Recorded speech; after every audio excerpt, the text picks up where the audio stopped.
Encore et toujours une joie immense de vous retrouver à chaque fois pour votre magazine consacré à la mission et à l'œuvre de Papa Simon Kimbangu. Pour vous qui avez soif de connaissances, de découvertes et surtout de partage, aujourd'hui nous parlerons d'une date assez singulière du point de vue symbolique. Singulière car c'est celle de sa naissance, mais également celle où il décide de se livrer directement à l'autorité coloniale.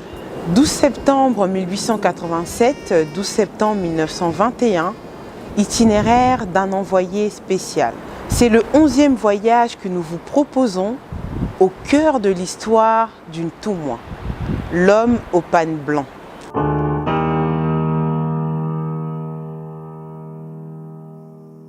Dans nos sociétés traditionnelles, chez les Bakongo en particulier, la stérilité était considérée comme une malédiction, une source de moquerie qu'il fallait à tout prix exorciser si on voulait éviter le divorce. Ce qui inquiétait le couple Papa Kouyela et Maman Louési, mariés déjà depuis un an. Un jour de l'an 1886, alors qu'elle revenait du Marigot, Maman Louési va rencontrer un étranger. Il lui demanda de l'eau à boire. Mais une question se posait car elle n'avait pas d'ustensiles pour lui servir à boire. Pendant qu'elle se tourmentait, sa cruche tomba par terre. Elle s'est fendue en deux, mais conserva son eau intacte. Miraculeusement, elle se recolla et se mit sur la tête de Maman Louési.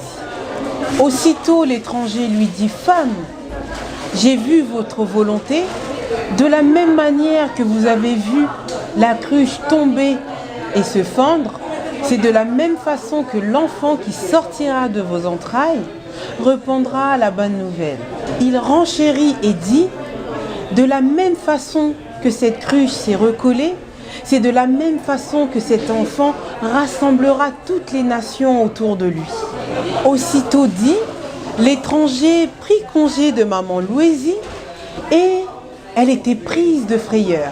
Il faut préciser que cet épisode se passe au moment où le Congo était la propriété privée du roi Léopold II. En 1884 déjà, en provenance du Cameroun, le révérend Combers, pasteur de la Baptist Missionary Society, BMS, s'installa à Ngombe-Lutete et y établit la mission Waten, le premier dans la région. N'était-il pas l'un de ces mages qui suivaient l'étoile qui brillait au-dessus de l'Afrique depuis le Xe siècle? Peut-être. Ou bien membre d'une équipe venue pour installer un observatoire occulte pour scruter la venue d'un ministre céleste au Congo. Nous sommes en droit de le croire, parce que Ngombe-Lutete, c'est à peine à 12 km d'un Nkamba. Allez-y comprendre quelque chose.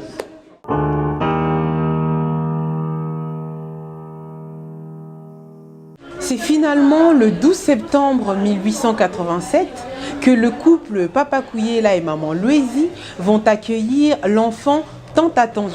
Papa Kimbangu est né à Nkamba, dans un petit village dans la province du Congo central, territoire de Mbanza-Ngungu, groupement Nzundu. Malheureusement, l'enfant Kimbangu devient très tôt orphelin de mère. Il sera élevé et adopté par sa tante maternelle, Maman Kinzemu. Kimbangu est de l'ethnie Congo, de la tribu Besingombe et du clan Tsenga. Les Bakongo accordent une grande signification aux mots et les noms ne sont pas attribués par hasard. Dans l'ancien royaume Congo, ce nom était invoqué lors du rite d'accouchement lorsqu'un enfant tardait à respirer. Les femmes réunies scandaient Kimbangu Fulamwana, c'est-à-dire Kimbangu fait ressusciter l'enfant, redonne le souffle à l'enfant. Qui donc peut redonner le souffle si ce n'est que celui qui l'a donné? Kimbangu fut donc considéré à sa naissance comme appelé à une grande mission pour son peuple. En langue Congo, Kimbangu signifie donc le révélateur des choses cachées. L'enfance et l'adolescence de Kimbangu s'étaient déroulées dans la période la plus dramatique de l'histoire du Congo. Sa tante maternelle, Maman Kinzembo, le plaça à l'internat de la BEMS à Ngombelu Tété, où il a appris à lire et à écrire dans sa langue maternelle. Il fut le protégé du révérend pasteur Jennings, qui le nomma plus tard catéchiste dans son village natal, Nkam. Il importe de préciser que ce n'est qu'en 1915 qu'il acquit le nom de Simon, après son baptême à la BEMS, à Ngombelu Tété, un certain 4 juillet.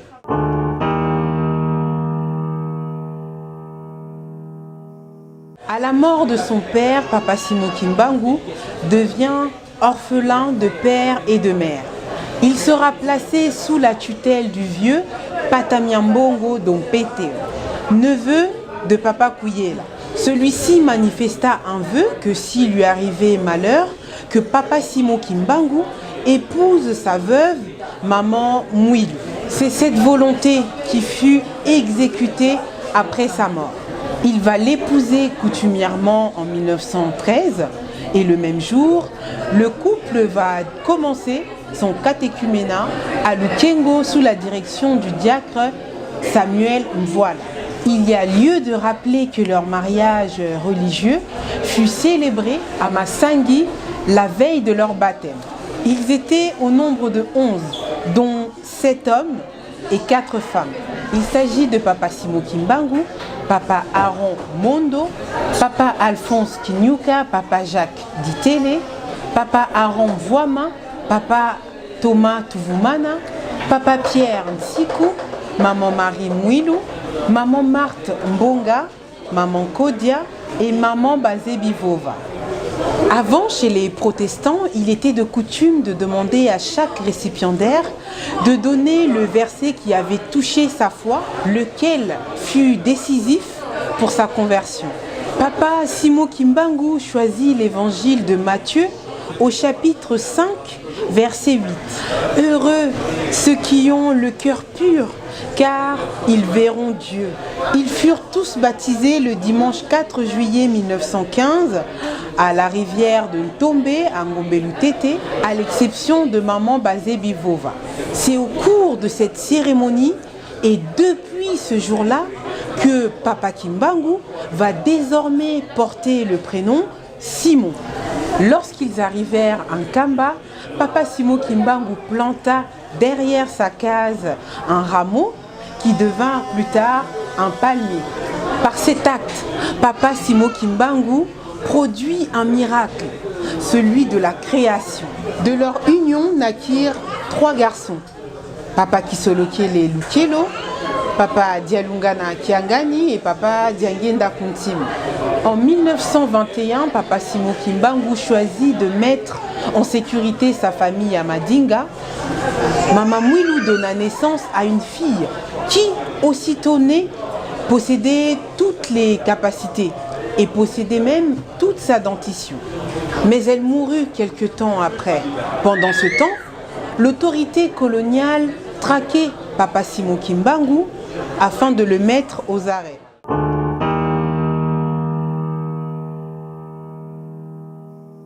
Nous aurions pu débuter directement ce chapitre à partir du 12 septembre 1921, mais nous avons voulu faire marche arrière pour élucider les circonstances ayant précédé l'arrestation de Papa Simon Kimbangu. Une véritable préparation pour celui qui a voulu se livrer lui-même à la date choisie à l'autorité coloniale. Depuis sa retraite en Banzansanda, Papa Simon Kimbangu s'est consacré à la prière.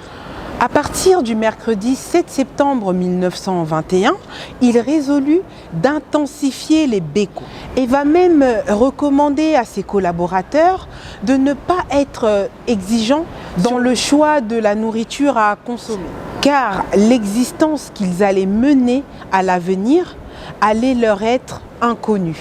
Il fallait alors s'accommoder à tout régime alimentaire. Le vendredi 9 septembre 1921, au crépuscule, Papa Kisolokele, son fils aîné, et Papa Samuel Diakanoa décident de fleurir Papa Simon Kimbangu au sortir de Beko. Flatté par ce geste, Papa Simon Kimbangu décida de placer les deux jeunes garçons à la tête du cortège. Ils continuèrent à chanter jusqu'au village. Aussitôt arrivé, Papa Simon Kimbangu, pris de transe, capta ce cantique que vous écoutez en fond sonore. Onzambi Zengiankani. Tard dans la nuit, Papa Simon Kimbangu alla dire au revoir à son ami, Papa Simon Kukila. Il le trouva parmi les ivrognes qui étaient en train de le railler. Papa Simon Kimbangu leur dit de se calmer, parce que dans peu de temps, il allait les quitter. De Mbanza-Ntsanda, on retient souvent le discours, en occultant les circonstances qui ont conduit à l'exposé de ce programme. Programme devenu aujourd'hui l'hymne des pseudo-mvoulouzistes, les afro-combattants, et tous ceux qui se revendiquent aujourd'hui héritiers du combat de Papa Simon Kimbangu. Lors du culte matinal du samedi 10 septembre 1921, le regard vif, le visage grave, Papa Simon Kimbangu commença à prêcher l'évangile de Matthieu chapitre 19, versets 23-24. Dans sa prédication, il va affirmer qu'il est plus facile à un éléphant de passer par le trou d'une aiguille qu'à un riche d'hériter du royaume des cieux. Aux différentes inquiétudes de la foule, Papa Simon Kimbangu va dire qu'il est possible que le monde entier soit sauvé par la conduite intègre d'une seule personne. Mais met en garde la foule à propos des bénédictions qu'ils reçoivent de lui. Ce sont les braises ardentes sur leur tête qu'ils ne respectent pas les commandements de Dieu. Le monde peut être sauvé à cause d'une seule personne pieuse, martela-t-il. À la fin de son sermon, Papa Simon Kimbangu va s'adresser à la foule dans un exposé dont la portée prophétique dépasse tout l'entendement humain.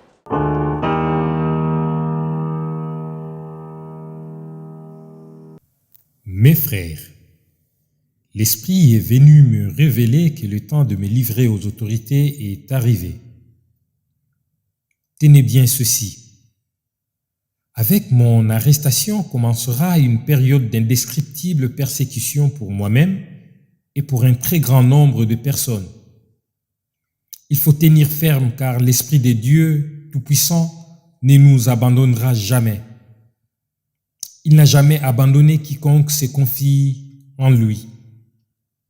Les autorités gouvernementales vont imposer à ma personne un très long silence, mais elles ne parviendront jamais à détruire l'œuvre que j'ai accomplie car elle vient de notre Dieu le Père. Certes, ma personne physique sera soumise à l'humiliation et à la souffrance, mais ma personne spirituelle se mettra au combat contre les injustices sémées par les peuples du monde des ténèbres qui sont venus nous coloniser. Car j'ai été envoyé pour libérer le peuple du Congo et la race noire du monde. L'homme noir deviendra blanc et l'homme blanc deviendra noir. Car les fondements spirituels et moraux tels que nous les connaissons aujourd'hui seront profondément ébranlés. Le Congo sera libre et l'Afrique aussi. Les décennies qui suivront la libération de l'Afrique seront terribles et atroces, car les premiers gouvernants de l'Afrique libre travailleront au bénéfice des Blancs. Un grand désordre spirituel et matériel s'installera. Les gouvernants de l'Afrique entraîneront sur des conseils de Blancs leurs populations respectives dans des guerres meurtrières et s'entretueront. La misère s'installera. Beaucoup de jeunes quitteront l'Afrique dans l'espoir d'aller chercher le bien-être dans les pays des Blancs. Ils parleront les langues des Blancs. Parmi eux, beaucoup seront séduits par la vie matérielle des Blancs. Il y aura beaucoup de mortalité parmi eux, et certains ne reverront plus leurs parents. Il faudra une longue période pour que l'homme noir acquiert sa maturité spirituelle. Celle-ci permettra d'acquérir son indépendance matérielle. Alors s'accomplira la troisième étape. Dans celle-ci, naîtra un grand roi divin. Il viendra avec ses trois pouvoirs. Le pouvoir spirituel, Kinzambi, le pouvoir scientifique, Kimazai, et le pouvoir politique, Kimayala. Je serai moi-même le représentant de ce roi. Je liquiderai l'humiliation que, depuis les temps les plus reculés, l'on a cessé d'infliger aux Noirs. Car, de toutes les races de la terre, aucune n'a été autant maltraitée et humiliée que la race noire. Un discours poignant, suivi d'une prière digne d'une déclaration va-t-en-guerre.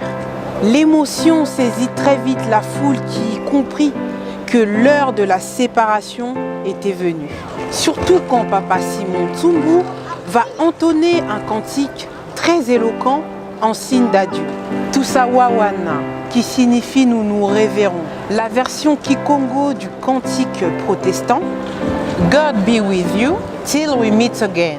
C'est au rythme de ce cantique que le Ntumwa Kitamba Dansanda, il mit fin à son séjour de 39 jours pour aller se livrer à l'autorité coloniale. Mais avant d'atteindre Kamba, il fut plusieurs escales, notamment à Mfwatu, puis à Mvunzu, où il dormit avant de reprendre la route au petit matin, le 11 septembre.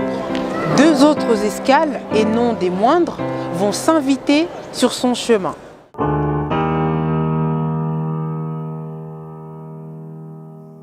Papa Simon Kimbangu décide d'aller à Ngombelu Tété chez le révérend Jennings. Il entonne, chemin faisant, le cantique Enzambi Tata Utusa Disowa, capté par Papa Daniel Biantsangu, que tout le monde reprit en chœur. C'est au rythme de ce cantique qu'ils arrivent finalement à la mission Waten. Du parvis du temple où il se tenait debout, Papa Simon Kimbangu parla d'une voix forte et posa la question à 3 reprises. Qu'est-ce que le Christ a dit? Lorsque vous arrivez dans un village et que l'on ne vous accueille pas, sortez de ce village et secouez la poussière de vos pieds. Il va poursuivre en s'adressant à Jennings. Vous m'accusez de magicien. Qui m'a initié? Puisqu'il parlait à haute voix, un paralytique qui était dans la pièce, dans le temple, recouvrit l'usage de ses jambes et marcha. L'escale de Ngombelu Tété n'avait qu'un seul but: blâmer le révérend Jennings d'avoir poussé les autorités coloniales à le poursuivre et de faire périr des innocents. Plusieurs écoliers gardaient rancune vis-à-vis du comportement du révérend Jennings. Ils vont aussitôt déserter la mission Waten et suivre Papa Simon Kimbangu. C'est dans cette atmosphère que Papa Simon Kimbangu et les siens quittèrent la mission de Waten pour se rendre à Ngungu Kimbanda.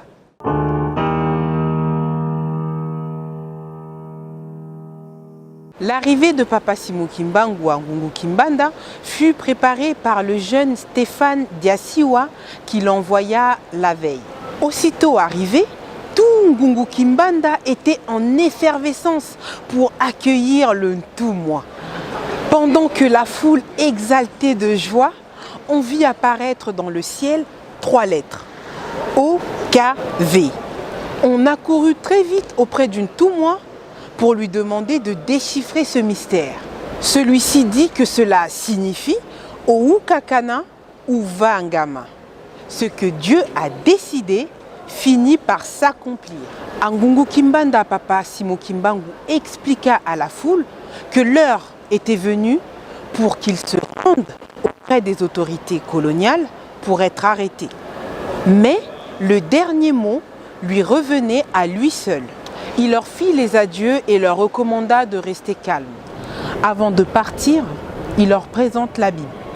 Il leur recommande d'être prudents car dans l'avenir, des faux prophètes apparaîtront.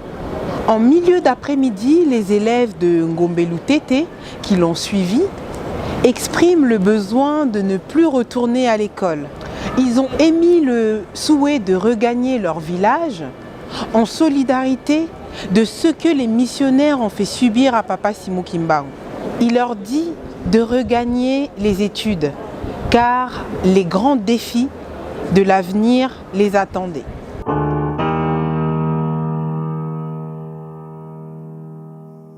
De Ngungu Kimbanda, Papa Simon Kimbangu se rendit à Kamba et effectua une escale ultime à Lukengo.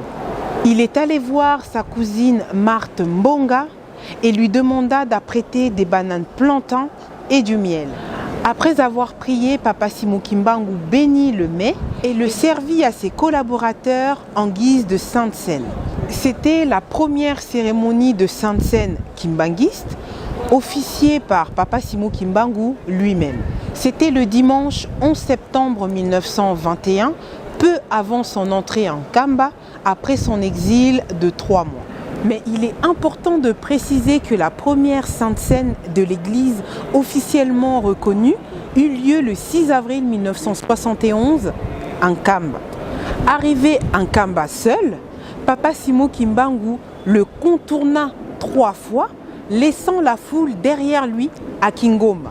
Le lundi 12 septembre, comme à son habitude, Papa Simo Kimbangu effectua sa mission, exhorta la foule et laissa également les messages d'adieu qu'il a fait précédemment lors de ses précédentes escales.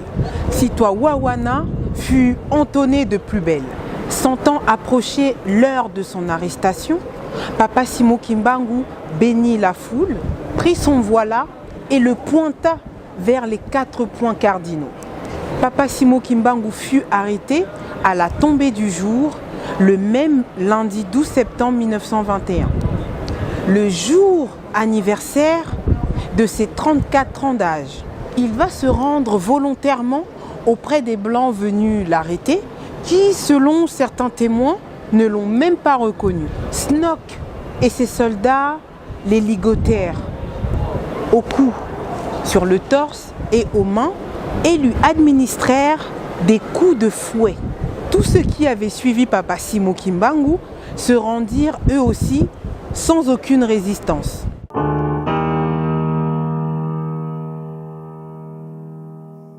La date du 12 septembre regroupe un certain nombre d'événements importants que nous allons vous partager.